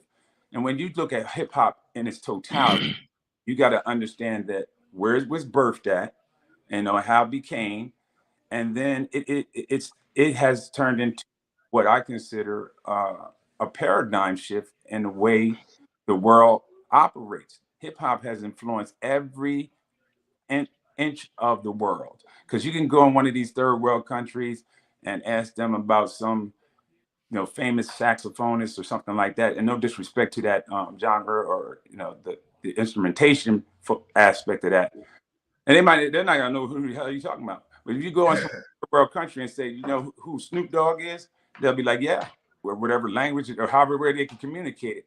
So it's reached everything. If you look at television and everything, there was a time frame hip hop had to come on in the middle of the night, 12 to 2, and it was censored, and that now you might see a cereal commercial with hip hop in it, or a drug commercial or anything. It's influenced everything. So you can't expect that type of global takeover not to be attractive to other ethnicities. So that's how I look at it. And if you hide, as long as you don't come into the, I guess you would say, the culture, start, talking some craziness. And that's how I feel about it. Some of the old school, like you said, Third Base, I never looked at them. Honestly, I never looked at them like they were. I never looked at it and said, "Hey, they white." I knew they was. I was just like, they got the sound that they was spitting, the lyrics. It was just balls. they just happen to be white. Same thing I feel about like when President Obama come. They said we had a black president. You know what I mean? And I always say, no, we had a president. He just happened to be black. You know what I'm saying? So that's my thought process. I heard True, that. true story. So check this out, right? I got a question for you, and I'm a little late on the scene, so if you already talked about this, I apologize. But you know, you and I, man, you know, we have some conversations, and you know, you share a lot of shit with me. Mm-hmm. So I happen to know that you got some shit. You know what I'm saying? Like you got some shit in the works. You got some shit that's waiting, and the shit is crazy. You know what I'm saying? So my question to you is, you know, I've heard a lot of shit that you got on deck. When is the world gonna hear that shit, bro? Yeah. Oh, Brad, you crazy. All right, got you, man. So I've already started. You know, I wasn't a social media person, but I understood that I had to change with the times if I wanted to achieve what I was really trying to achieve. So I released the first single from the album, "Love and Condition," and then I dropped. Yeah, I guess it would actually be one of my first videos of Reflections. Action is dope. And I appreciate that. And to tie it all together, we showed it on the Fi8re Ice podcast. We showed Much love, much love. But to tie it together with Phil asked before, you know, my music now reflects, you know, all these years of the different trials and tribulations I went through and overcame. And so, you know, I've been told a lot of times, yo, you should write a book about yourself. And I was like, I don't want to disrespect people who write books. I'm not a book writer. And then one day I thought, you know, what I can do is, you know, I can write rhymes. So I decided to say, hey, man, I'm going to get a little personal and just kind of make sort of this audio biography of myself. So that's how this album came to be. That's how the motivation came to be. And there was a lot more moving parts to get it there. But ultimately, I'll be dropping the whole album next month. And so when I get the date, you know, I'll definitely put it up there. But everything's done. Cover, the tracks. I definitely want to give a shout out to my peoples down in Atlanta, because that's down there in mix. Bobby Seals, aka CL Lathan, a good buddy of mine. We do the What's Next policy, and he introduced me to some folks that were in the industry down there, and at the right time when I was looking for somebody to mix the album. I actually reached out to Young Guru, and you know, I know I couldn't necessarily afford him. I didn't know, but I figured I'd shoot my shot. You know what I'm saying? Facts. That conversation went extremely well. It didn't materialize, but that don't mean it won't in the future. Facts. Right.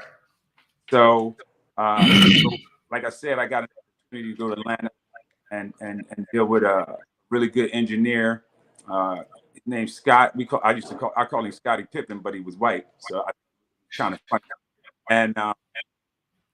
And yeah, we mixed down. And actually, that's where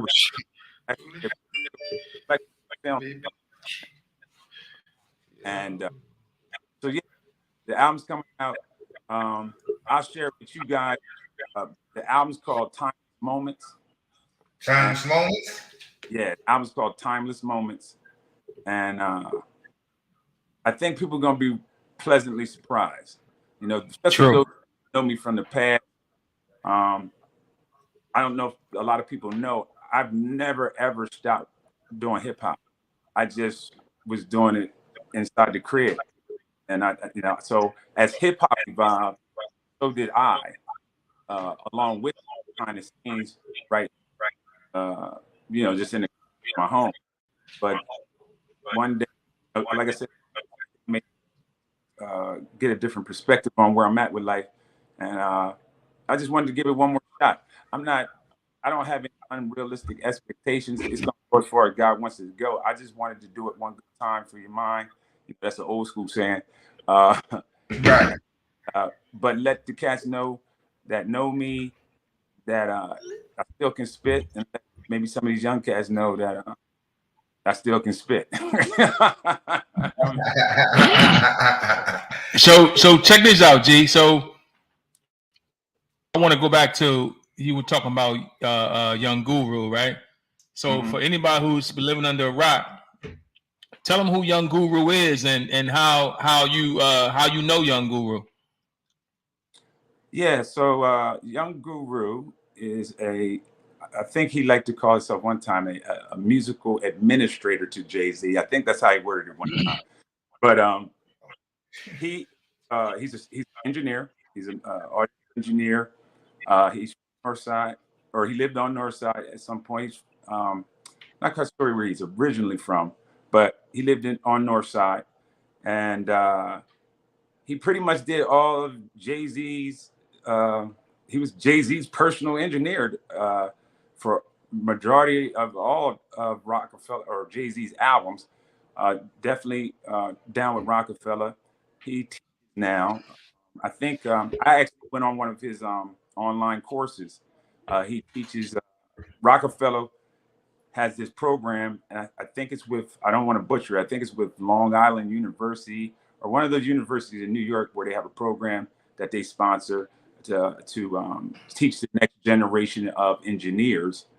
Okay. But yeah, I know him through the guys that were on Project X, the DJs, DJ Supreme, DJ Shant Money, it was DJ Monte. They were all Northside dudes, and he was a tad bit younger, but he was still hanging with those cats. And so you know, after having a very good conversation with him, you know, he talked about how I, you know, influenced him, or the project itself, the album. I'm not gonna say itself, but the album influenced him to do what he's doing, and so that was huge. So that's who Young Guru is. You know, you can Google him. You know, you can wiki him. You know what I'm saying? Right. But definitely a talented brother. You know, I'll keep them real private for myself. But I will say it was a very shocking conversation on the level of admiration that he had for me as much as I had for him. Facts. And you know what? To those who don't know, I actually, and I'm sure most of us on here have seen Young Guru on I can't think of the podcast, but it's where they do the barbershop John in NY. My Expert Opinion. Okay. My Expert Opinion Shout out to Matt Hoffman. podcast. Shout out to them. Young Guru was on a podcast and he actually mentions you. He actually kind of gave you a shout out. You know what I'm saying? Like, yeah, did you peep that? Did you peep the love? Repeat the last part. I didn't hear the last part of the question. Did you peep the shout out and the love that he showed you when he was on that podcast, Young Guru? Yeah, definitely. Actually, It was a crazy situation. I was riding, and I really was in a funky mood with the cancer, the music thing. I was looking. No pun intended with the funky. Okay. Say less. Yeah, I was in a deflated mood. That's what I like to call it, and questioning what I'm doing here with this music thing. And it's funny how God works. He always keep throwing me these little nuggets that let me know, keep me going. Like, yeah, you're going in the right direction. So just random. I got a random Facebook message I never get, and it was like 8 something in the morning, and it was somebody I didn't know. And they actually showed me watching that piece you're talking about on their laptop. And Young Guru gave you a mad shout out. And I'm like, really?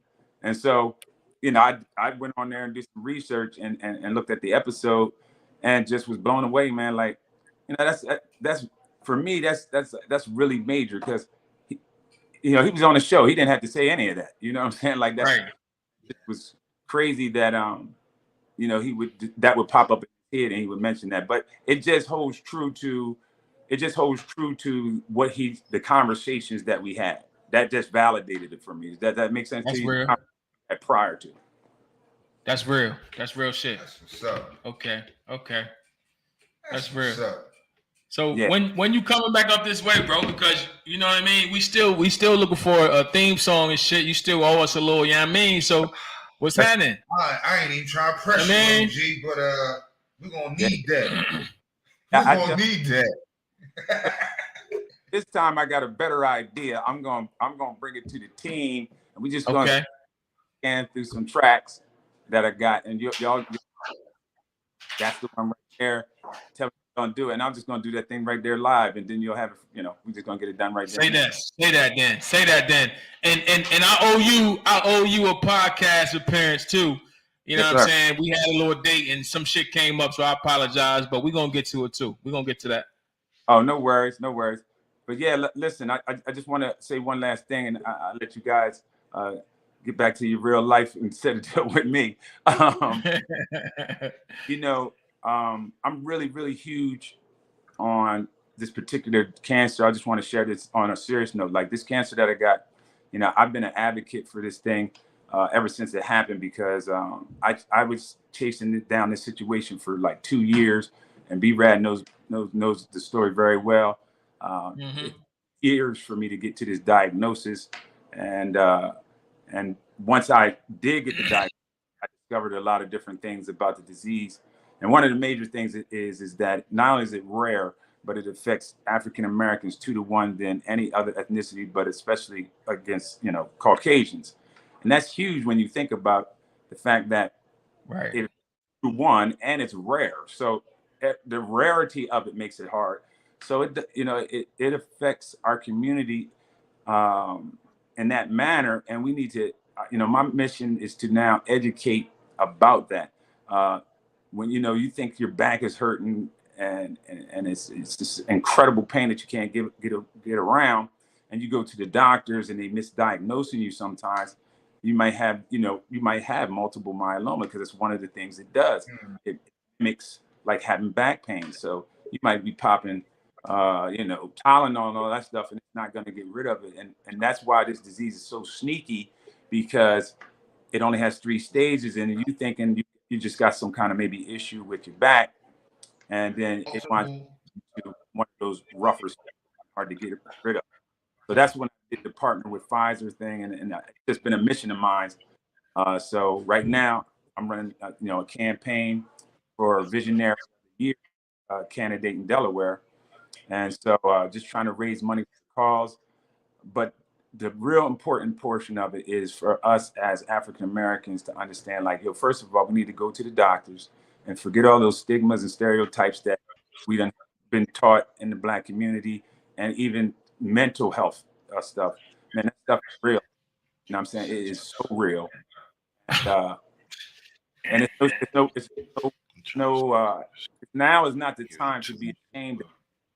We got to get on our ding, check our health, so that we can keep our legacy going, so we can teach our young people to do the right thing and check their health so longer. So I just wanted to make sure, yeah, man, the struggle is real. That's real rap, bro. I heard that. That's real rap. As Black men, we got to do a better job overall of, going to the doctor and,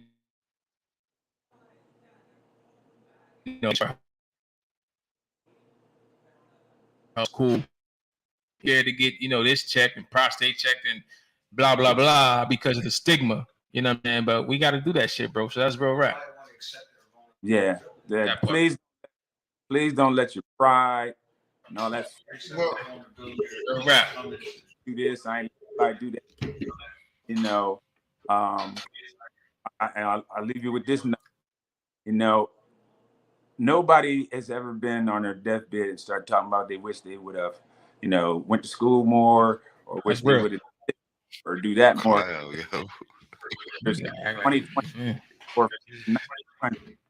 Everybody wish right. They just wish they had more time. So in order to time, man, you got, you know what I mean? So. Real shit, bro. Yeah, fellas. I ain't gonna hold y'all up. Good brother, man. Well, look. on some spontaneous. Man, look, man, thank you for letting us hold you up. You know what I'm saying? When you up on the timeline, I was like, man, look, man, I was about to get OG in, man. And thank you for expressing all your feelings about rap. Thank you for being so honest and in depth about your journey going through right now with multiple melanoma. I guess we need you on more, man. The good brother popped up out of nowhere, man. But I always say, man, thank you for being who you are. Please continue to keep doing what you're doing, OG. And thank you for fucking with the Fi8re Ice show. Word. You know what I'm Yeah. Love you, bro. Yeah. Hey, man. Thank you, good brother. No doubt. Holla at your boy, man. Yes, sir. All right. Yeah, man. Thank you. Say, yeah, man. Fi8re Ice, man. You never know who's listening, man. You just never know, man. You never know. You know what I'm saying? We got connects, man. You know what I'm saying? Listen, we got connects. We got connects, man. From motherfucking. We got connects from P. The Buka Rush, man. Shit, nigga. I mean, I'm the new guy. I'm the new guy, man. Said the guy. The guy on the couch, man. The guy. The guy on the couch, man. The fuck, yo? Oh shit! What the fuck? Wait a minute. Wait a minute. OG Grand, man. Yeah. Wait a minute. Yeah. Hold on. We was talking about basement parties and shit, nigga. Not Duffy style. Not Duffy. Not kick games parties and shit. Wowzer. I just had to go on and see y'all. I said, oh shit, these motherfuckers, yeah, me. Shit.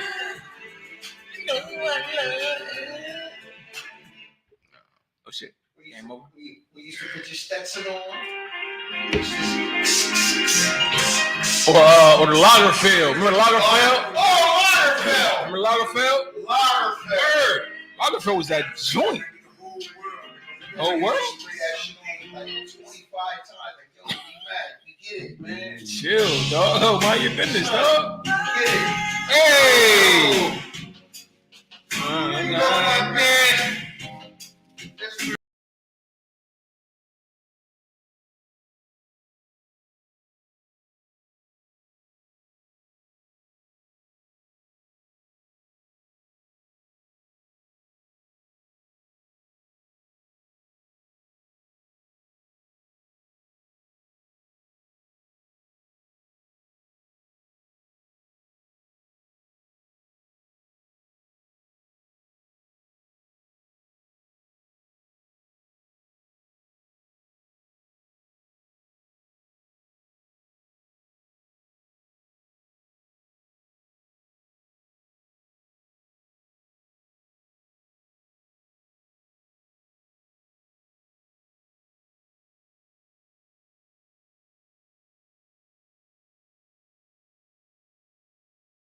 Still live, we sober. So whatever. We still alive, man. But we are still alive. Let's get it. Me tonight. Oh, dancing.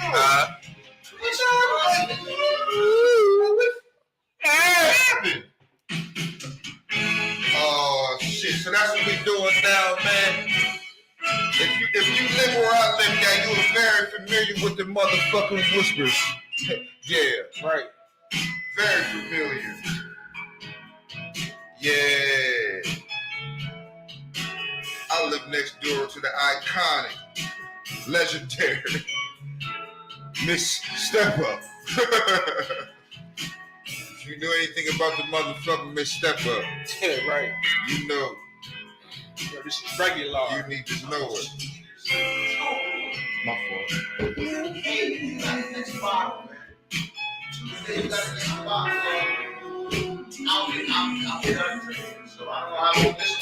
Oh shit. Michael either way, you gotta see that. That's how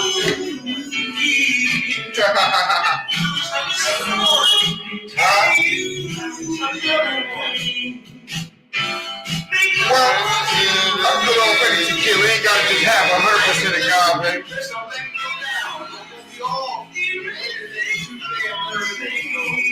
So you going hard? I heard that. Just say that.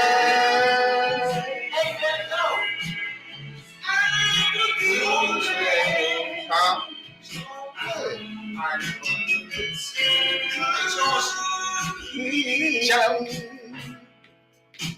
This is your hour. I heard what you said.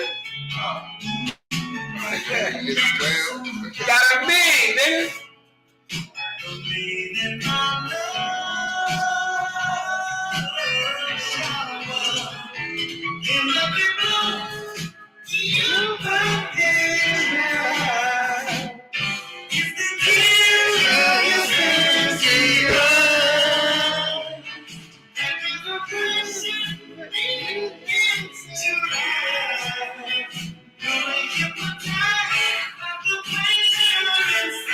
If you just say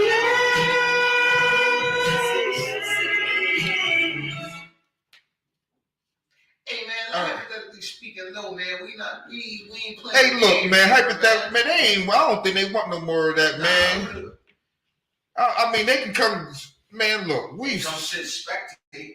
Man, we smashed them ladies that night, daddy. man. They Shook thought they daddy. had something, man. They ain't. Oh, they know what they talking about. You goddamn right. We know we talking about this music shit. You goddamn right. What? Wowzers, That's man. how we doing it? Wowzers. Huh? Wow.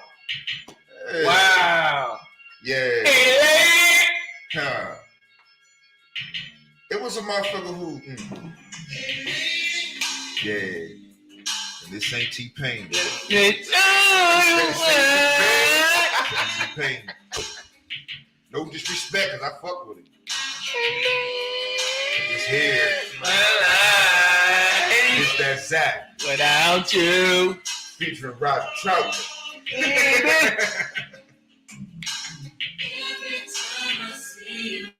Fun fact, y'all know who that is singing? That lady's voice? That's me, nigga. Sound like me. Watch this. Thank you. Did y'all know who that was, though? Surely no doubt.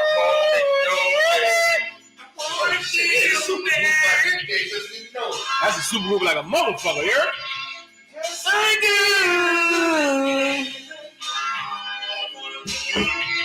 I wanna be a man.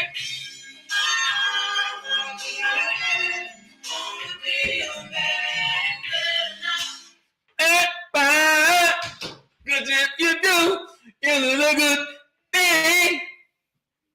Oh, baby. How do you feel, man? Commentary on that, man. How do you feel? What do you mean, Adam? How do you feel, man? That running songs, man. That's a strong. Oh shit. No, we ain't done. Oh shit. We know you're not. We're not done. We're not done. Okay, hold on. Oh. What? Hey. What? Ooh. He ain't put that on, did he? Did he? Hey. He ain't throw that shit on, did he, Fox? He ain't motherfucking. Hold on. I do love you. You can have a piece of my love. Dumb bitch.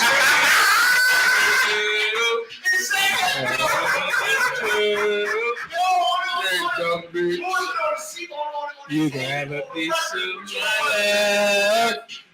Waiting for you. Check it out. Baby, you can have all of me. Cause I'm not totally free.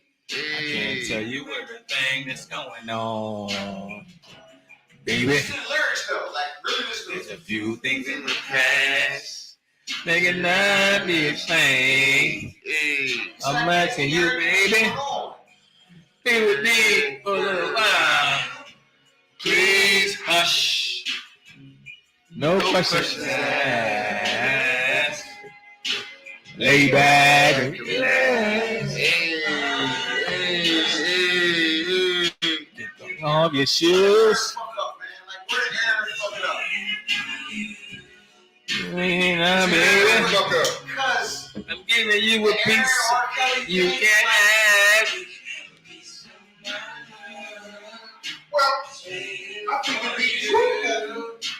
Aaron Hall was versus that bald head nasty man shit. Oh shit, the bald head nasty man shit was, but I think R. Kelly was better. Oh yeah, facts. Better.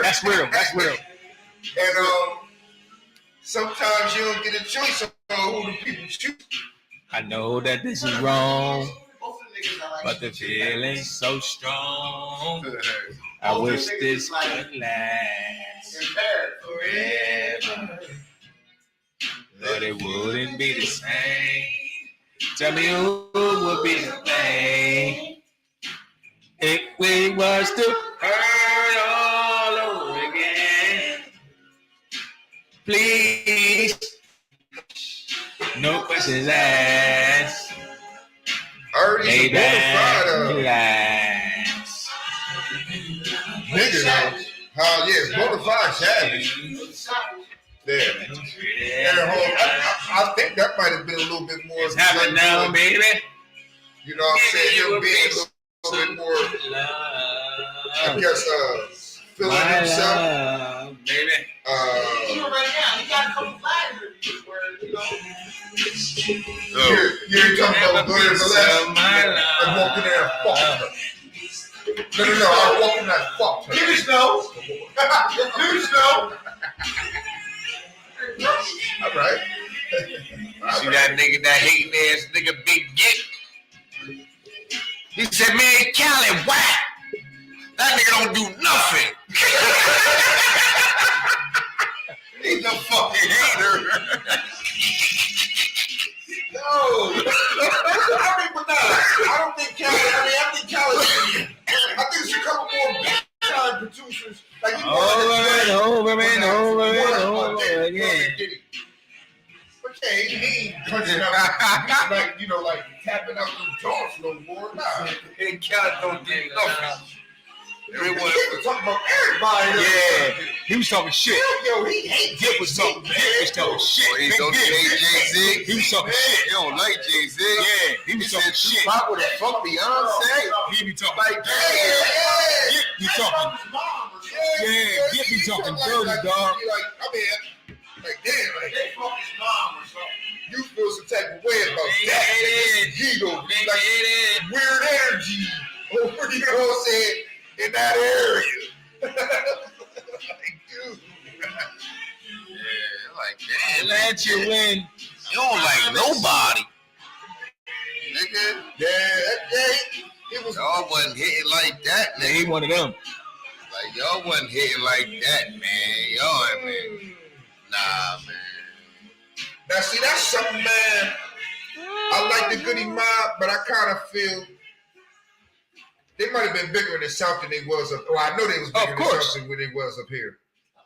And a lot of them motherfuckers, like for real, a lot of niggas down south, they don't like up north niggas for real.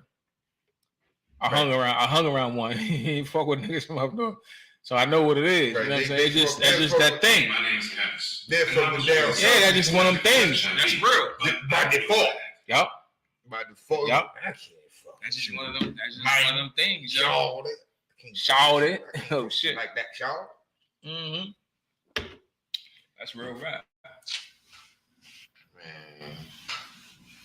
Man, them niggas wasn't all that. Facts. That's real. That's real rap. They weren't all that. Goody Mob. Oh God! Yeah, he did. Oh shit! Yeah, he did. Holy shit! Yo, would have been Outcast. Look. Oh shit!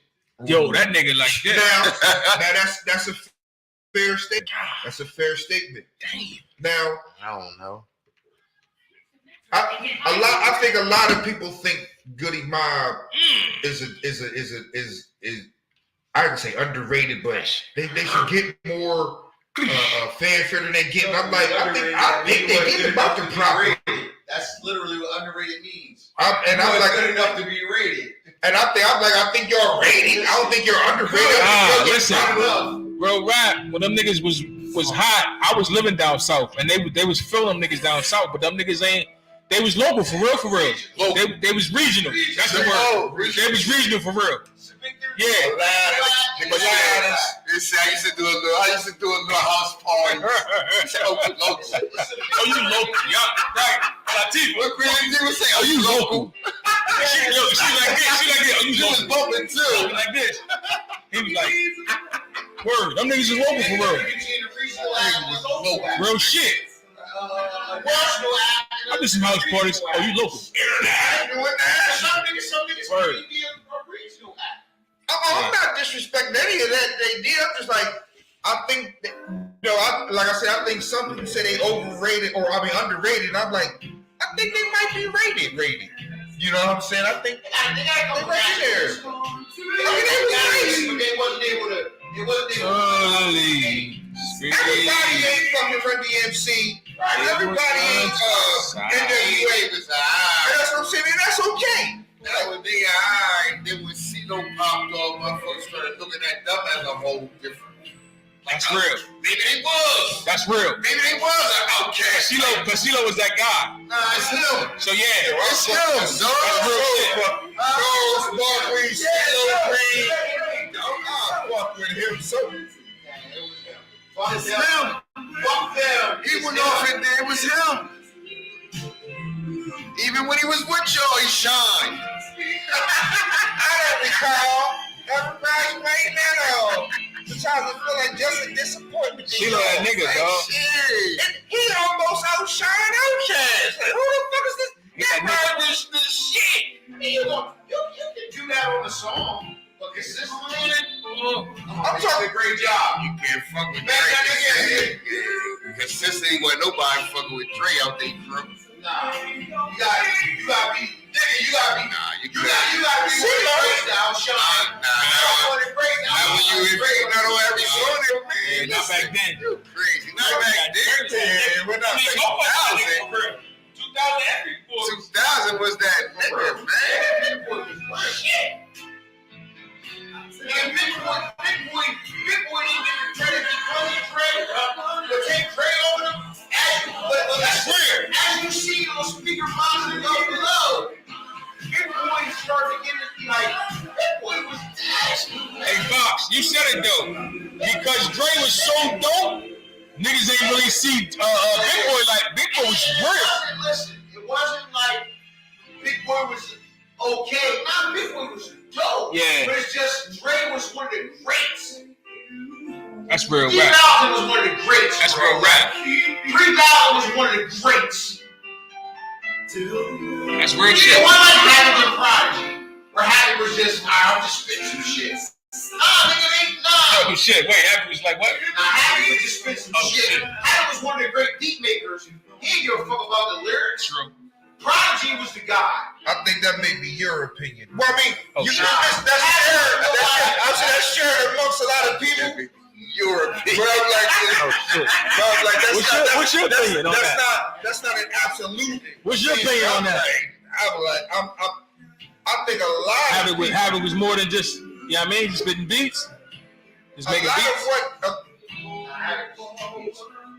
I think a lot of people think that Andre 3000 is top 10, maybe even top 5. Now let's go back to Havoc. Okay, well, the whole thing kind of Havoc. Yeah, right. I don't think he was just. He was more than a beat maker. Yes, he was never just spitting beats. He's been rhyming ever since Juvenile Hell. P stands out a little bit more. But you can't say that he's. I'm just up here just stand up a little bit more. A little bit more. Significantly more. Oh shit. Significantly more. Okay. I mean, but to say he just throwing out rhymes because I'm like, nah, I think his rhymes is a little bit better than that, and he got better over time. And I think a lot of, and that's what I'm saying. I think some everybody's opinion ain't the same. It may be a popular consensus, but I'm like, I don't think Andre. 3 out of 4 niggas think Havoc was alright. No. I think he was pretty nice. 3 out of 4. 3 out of 4. He the one. Yeah, 3 out of 4. You think he was alright? Yeah, because he was just. Was he alright? He was cool. He was cool. I think he was just alright. He was cool. Yeah, you seem to think he was superb. He was superb. I think it was nice. Nah, he was alright. He was superb. I think it was a little bit better than alright. I think all right. Nice. So that's what I'm saying. 75%. 75%. Niggas in this room. So you multiply that by 10,000. Nice. 7.5 million.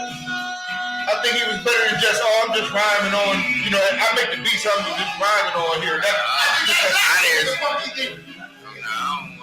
what and I'm like, I don't subscribe to that thought. I think he's always been a little bit better than what popular, his senses thought was. I think but that's what he was like, like, everybody thinks that. Was nice. P-Rock. P-Rock wasn't nice. He was alright. He was making beats. P-Rock was nice. He was alright. He was just. P-Rock wasn't the Havoc of. So, brother, number. Yo, that was my shit. Oh shit! That was my shit. It's time to get record deal creator. I did that dip.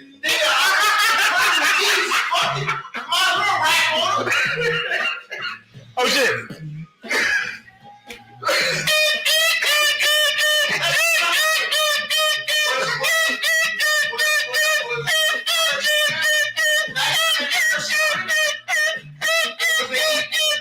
Was Eric Smith equal? As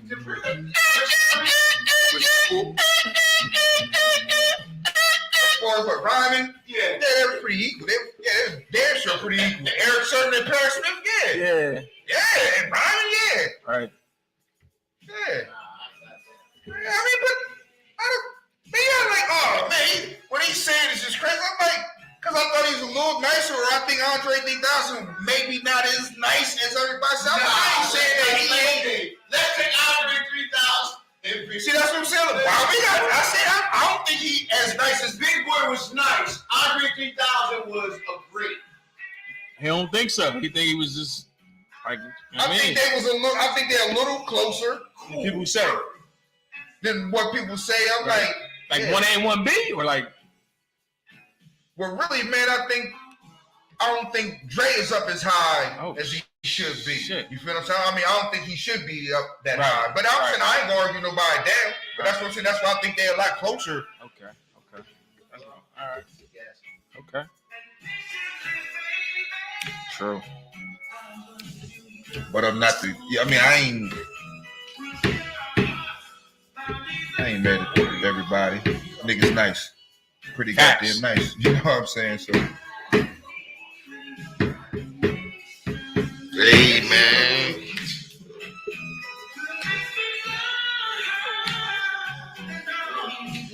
But when I kind of thought about it, it was like, they say people regional and international and stuff like that. Like, well, all right. I mean, Andre, of course I fuck with him. But when I be thinking about what, they be like, well, do you know his rhymes over somebody else's rhymes? I'm like, well, nationally, I probably know somebody else rhymes better than his. Not New York or around here. I probably know Scar a lot better. You know what I'm saying? You know, different people, but I can see where people get that from. I ain't mad at him. I think, yeah, like I said, I think Big Boy is a little bit better than. You know a lot of his rhymes though. Who? Andre? You know a lot of them Outkast rhymes. All right. Oh, I don't know. I don't know though. I was rapping Southern Playalistic. Facts. I was rapping that shit. Facts. Man, you made me say, I'm like, I may know more Scarface lyrics than I know Andre 3000 lyrics. That don't say, oh, I ain't rap Southern Playalistic player, you know what I'm saying? But then when I think about it, I can't say I know them lyrics now. You know what I'm saying? I can't, you know, it's all good. All of them, you know, made men. In my motherfucking eyes, that's for damn sure. True.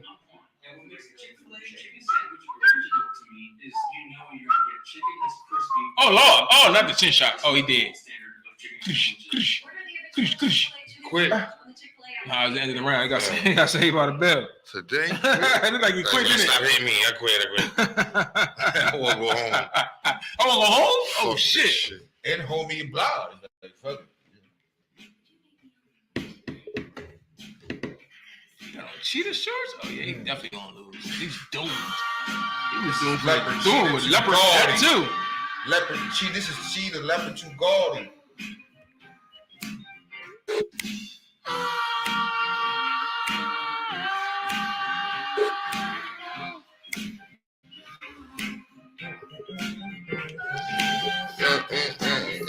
Excited, baby. Is Rick James underrated as a hit maker? Not a hit maker, but like his roots go kind of long. Huh? You're right on that level. On that level as far as creatively with Mike and Prince. He's not the bigger star, but creatively, he's on that level. I agree. That's real.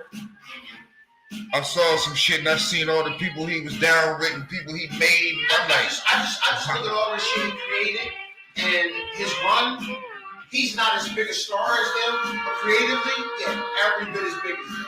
he probably played a little bit of more of an undoing in his. He probably could have went a little bit longer if he was doing like propofol or something.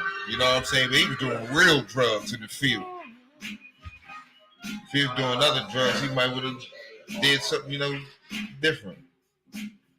Shit, Rick. But he fucked with so many motherfucking people. Fucking with Prince. Yes, Like young Prince. He beat the shit out this dude. He was This like- leopard nigga, dog. Oh, what a turn of events! Yo! That this is Cheetah Leopard too gaudy. He was fucking leopard up and he caught him. Damn. yes. He gonna get saved by the round though, the boy in the bottom. Yo, he was fucking leopard up. Leopard is all fucked up. He ain't got no faculties right now. I'm ready to go to O's, man. Yo, Well, folks, you know what? It's been so real, man. Y'all on a Friday night. That part. I want to give the shout out to Teron, OG Warren. They're having a sneaker and shoe giveaway tomorrow. BBD Barbershop. Big Ox. 2, right next to Libby's. And yeah, tomorrow. OG Grand. Please, anybody out there, cancer and multiple melanoma awareness. My Be on God. the lookout for his album. My Be on the God. lookout for his singles. We played his video tonight, Man, Reflections. OG. It's on all video streaming platforms. Wherever you see it, I sat. Download that Fresh shit. as well. Shout out Jab Pen. Shout out Jab Pin. Shout out everybody. You heard? Rush. Thank y'all. Hey, Hot Booker, you still welcome. We're gonna get this thing together.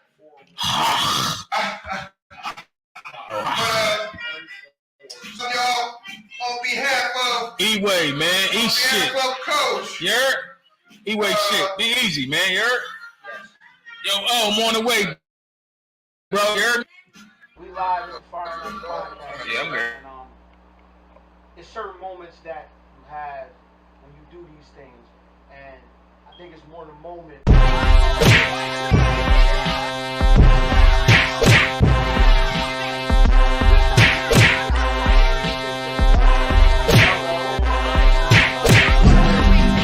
These guys came from Woods of Delaware. Where was you from? Now, who's fighting right now? Who's fighting right now? Who's fighting right now? Who's